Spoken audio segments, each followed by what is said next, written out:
एक गांव में माँ अपने 3 पुत्रों और बहुओं के साथ रहती थी। तीनों बेटे अपनी जमीन पर खेती किया करते और अपना जीवन यापन करते। समय गुजरने के साथ माँ अब बहुत बूढ़ी हो चुकी थी। अब उसे लगा कि जो भी खेत और मकान है अपने तीनों बेटों में बराबर बांट देनी चाहिए।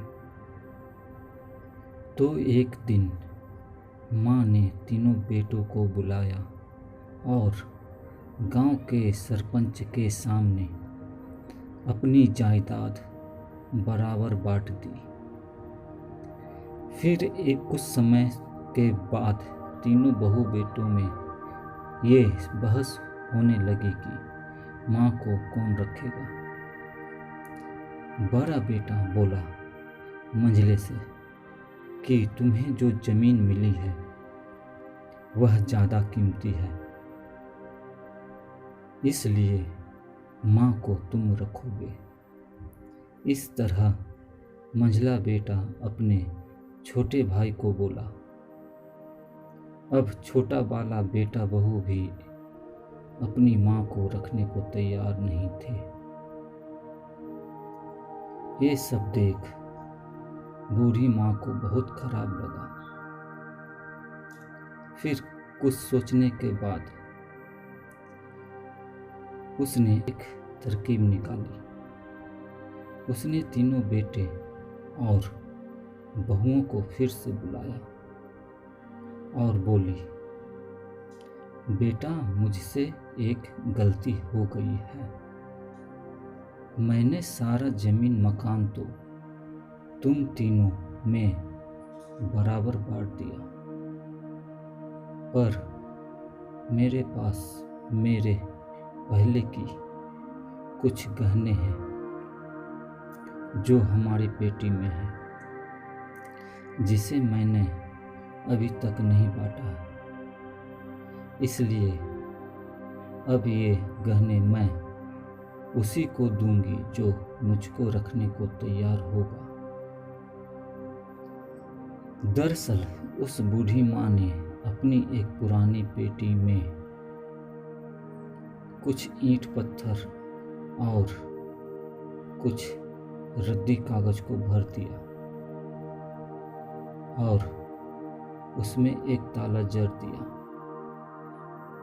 अब माँ की बातों को सुन उसके तीनों बहू बेटों में माँ को अपने पास रखने के लिए बहस होने लगी।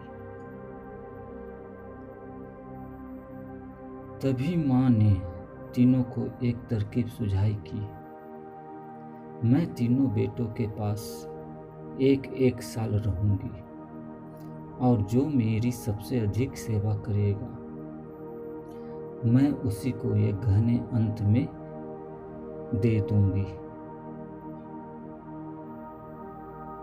इस बात पर सभी राजी हो गए।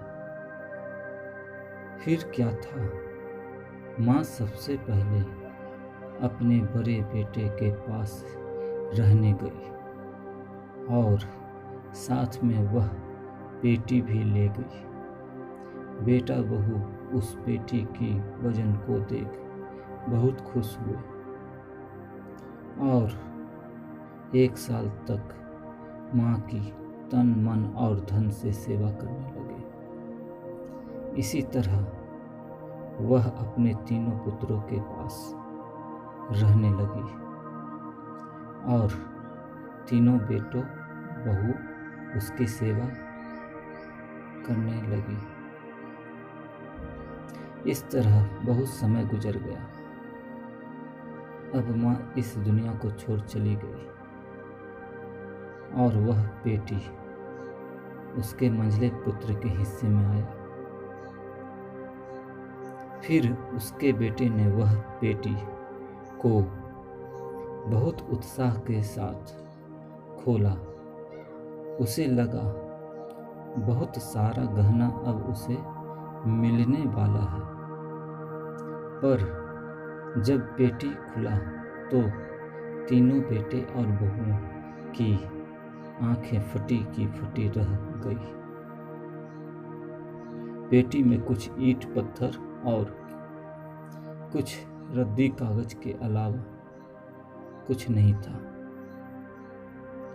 अब उसे अपनी गलती का एहसास हुआ कि हम लोग माँ को सिर्फ उसकी दौलत के कारण रखने को तैयार थे, जो उसके पास था ही नहीं। तीनों बेटे को अपने किए पर बहुत शर्मिंदगी हुई। अगर कहानी पसंद आया हो तो प्लीज़ लाइक और सब्सक्राइब जरूर करें। धन्यवाद।